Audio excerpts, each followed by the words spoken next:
sino yung nag-insert, sino yung nag-realign, or sino nag-introduce ng amendment para madali makita. Kasi sa ngayon, bulag po tayo lahat eh. Nakita lang natin, bumukol sa isang district from say 200 million, bigla na lang naging 15 billion. And we cannot identify. We cannot point to the district representative simply because yung iba nagpa-park, particularly yung mga party list representatives, wala naman silang distrito. What they're doing is, pakipark nga dyan, pero sa akin yan. All I want is to trace back to the proponent or proponents, no matter how many proponents there are. These are amendments to the amendments, then fine. But we have to be able to identify kung sino po yung proponent or proponents ng amendments. Can we do that, Mr. President? Kasi we are for full transparency.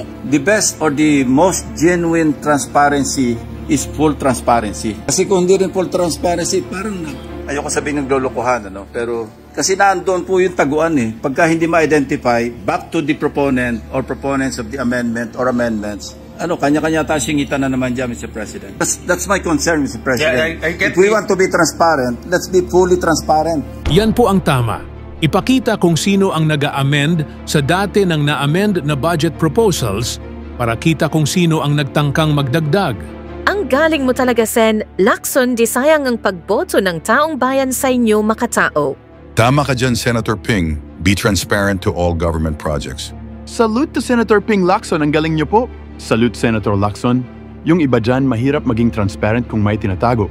Chis, ganito sana kaso hindi eh. Sana Sir Ikaw na susunod na Pangulo ng Pilipinas, sigurado lahat ng korap di makalusot. Yes, Mr. President, next to interpolate is the distinguished gentleman from the great province of Cavite, no other than Senator Panfilo Ping Lacson. I move that he be recognized, Mr. President. Senator Ping Lacson is recognized to interpolate. Thank you, Mr. President. With the good sponsor of Senate Concurrent Resolution number 4, the distinguished gentleman from Valenzuela yield to just a couple of questions, Mr. President. Yes, Mr. President, I would again, it's an honor to receive questions from, I call Senator Ping the budget hawk of the Senate. Talagang hawk-like yung kanyang pagmamonitor ng budget. Thank you, Mr. President. My first question is, what is the legal effect of a concurrent resolution as compared to a law passed by Congress? Well, Mr. President, the concurrent resolution will bind both houses, Mr. President. It's true that the law can also bind both houses, but in this case, since this is a resolution, it's expressing as well as binding both houses in the recommendations that are laid forth in this resolution, Mr. President. And the legal effect of a law passed by Congress is? The legal effect of the law is... it binds even the public. It's binding on the public as well as the yes, houses of Congress. Correct, Mr. President. In this case, it's only both houses that are bound. It is more institutionalized. I mean the law. Yes, Mr. President. Correct. I asked that question because I filed Senate Bill 32. Yes, Mr. President. In the 20th Congress, it was referred to your Committee on Finance, and secondarily to the Committee on Electoral Reforms and People's Participation. Correct. And I hope we can collaborate. Yes, Mr. President. To schedule a hearing forthwith. Yes, Mr. President. You have my guarantee on that measure, Mr. President. I took a look very quickly on that measure, and it's a very good measure that empowers the public, Mr. President. Thank you, Mr. President. As a matter of fact, this is the 5th time that I'm filing this measure. I filed it in the 14th, 15th, 17th, and 18th Congress. Unfortunately, hindi po lumalabas sa committee. Walang committee report. So I'm glad that there is now this concurrent resolution being sponsored by unanimously by all the members of this house, of this body. So anyway, my second question is, will the uploading of documents as mentioned on page 4 and enumerated on lines 3 to 26, particularly the written individual amendments submitted by members of the House of Representatives and the Senate to the respective chairpersons, House Committee or the House Committee on Appropriations and the Senate Committee on Finance. Yung po ba kasama rin sa mga upload ng mga dokumento? Kasi ang practice po natin, even in the House, pa second reading pa lang, may bulungan na. Hindi na take up sa plenary. Hindi po ba ganyan ang ating naging practice? Because it's too tedious, I understand. Because if we entertain all individual amendments on the floor, baka hindi tayo matapos. So, for exigency, para mapacilitate, ang ginagawa na lamang natin, nagsasabit ng mga individual amendments sa chairman or sa chairperson ng Senate Finance Committee. But ang question ko po is, pati ba yun i-upload natin sa website? But Mr. President, since the committee report of the GAB from the Senate side will be uploaded, we will now see the changes, Mr. President. Makikita natin in to from, Mr. President. So, in other words, we will now have the ability to look at the changes on a very granular basis per PAP, per office, even sub-offices, Mr. President. Makikita na natin yan, Mr. President. I understand that, Mr. President. Ang problema lang doon is hindi natin malaman kung sino sponsor or proponent ng amendments. But, Mr. If we upload it, then we will be able to identify and we can point back to the proponent or proponents of the amendments.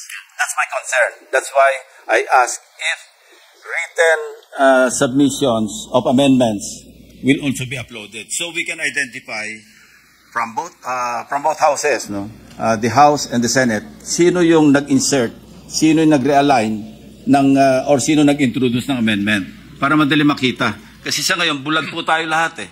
Nakita lang natin bumukol sa isang district, from say 200 million, bigla na lang naging 15 billion. And we cannot identify. We cannot point to the district representative. Simply because yung iba nagpa-park. And this is a common practice. We all know that. Particularly yung mga party list representatives, wala naman silang distrito. What they're doing is, pakipark nga dyan, pero sa akin yan. So, yun po yung point ko. Kaya gusto ko, uploaded natin with proper identification ng mga proponents. So, I go back to my previous question. Will it include the written submissions of amendments ng individual members, particularly individual amendments, Mr. President? Well, Mr. President, we had a long discussion on that. I consulted the technical staff, LBMRO, and some of our experienced technical staff. And the way I understand it, Mr. President, some of the amendments evolve over time. And at the same time, Mr. President, when someone makes an amendment, for example, nagdagdag sila, Mr. President, typically it's the chairman that looks for the source para dagdagan yung magbabawas sa iba. And at the same time, the amendments also evolve. Like for example, nababawasan, or just to have the same effect, it's moved to another PAP or moved to another office. So in other words, Mr. President, the original amendment that might not be the same with the final product. Nevertheless, Mr. President, all I want is to trace back to the proponent or proponents, no matter how many proponents there are. If these are amendments to the amendments, then fine. But we have to be able to identify kung sino po yung proponent or proponents ng amendments. Can we do that, Mr. President? Kasi we are for full transparency. The best or the most genuine transparency is full transparency. Kasi kung hindi rin full transparency, parang ano tawag dyan? Ayoko sabihin naglolokohan, pero hindi rin fully transparent eh. It will defeat the purpose, Mr. President, because what we should know or identify, yung proponent, kasi naandun po yung taguan eh. Pagka hindi ma-identify, back to the proponent or proponents of the amendment or amendments, kanya-kanya tayo singitan na naman dyan, Mr. President. Well, Mr. President, that's why when we were discussing that internally and I was consulting with the technical staff,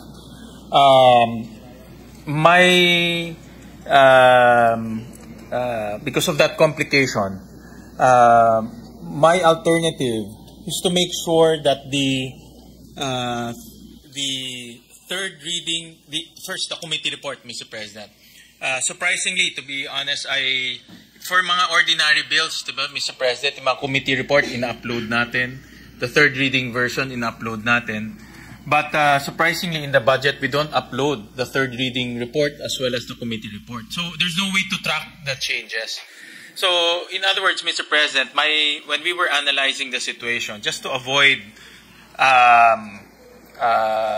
complexity in terms of tracking down the documents, we will now upload the committee report. And doon sa committee report, nandun na lahat, Mr. President. But we all the final changes we won't be there. able to identify the proponent of the amendment. Unlike in an ordinary measure or bill that we tackle, everything is recorded. Everything is tackled on the floor, including individual amendments. Kasi nandyan, may minutes tayo. Ang problema sa budget deliberation, mag-iisang measure, pinaka-importanting measure, maski wala na tayo may pasang batas, ito, must pass talaga ito.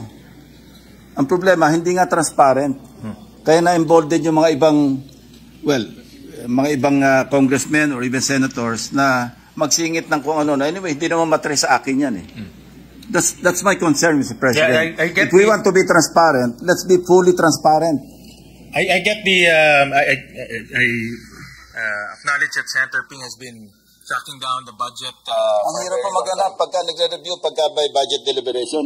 Hirap na hirap po kami ng staff namin. Pagka naghahanap ako sa yung previous year's budget, napakahirap. Pero kung merong record ako kung kanino nanggaling yung amendment, mas madali ho maghanap. Yeah. Well, Mr. President, I am thinking kasi of the entire budget process. And I'm anticipating, for example, one of the vice chairmen will recommend. And nakikita ko kasi minsan ang recommendation, kadalasan ng recommendation pataas eh, hindi ho pababa. Never mind. As long as we identify the proponent, then that's fine with me. So the complication that we see based on my consultation is how do we attribute the amendment, the specific amendment, if there are other amendments that will happen to enforce or to operationalize that amendment. Then let's track them, Mr. President. Yung pagkuha ng pondo. Kung ilan yung nag-amend sa amendment at in-amend yung amendment, at least we can backtrack.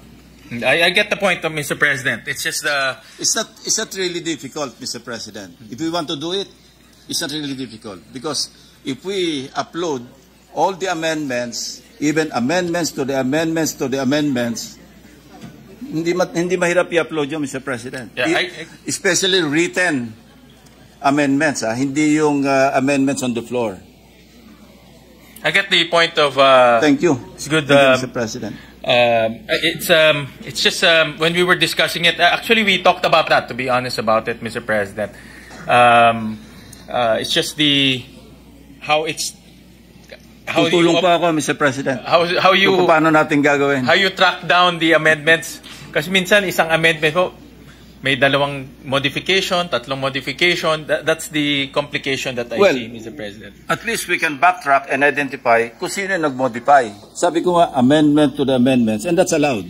Yes, correct, Mr. President. So why can't we upload everything? Sometimes the chairman, in this case, the chairman will also amend that amendment. And then, so be it. Let's identify that the chairman also amended the amendment.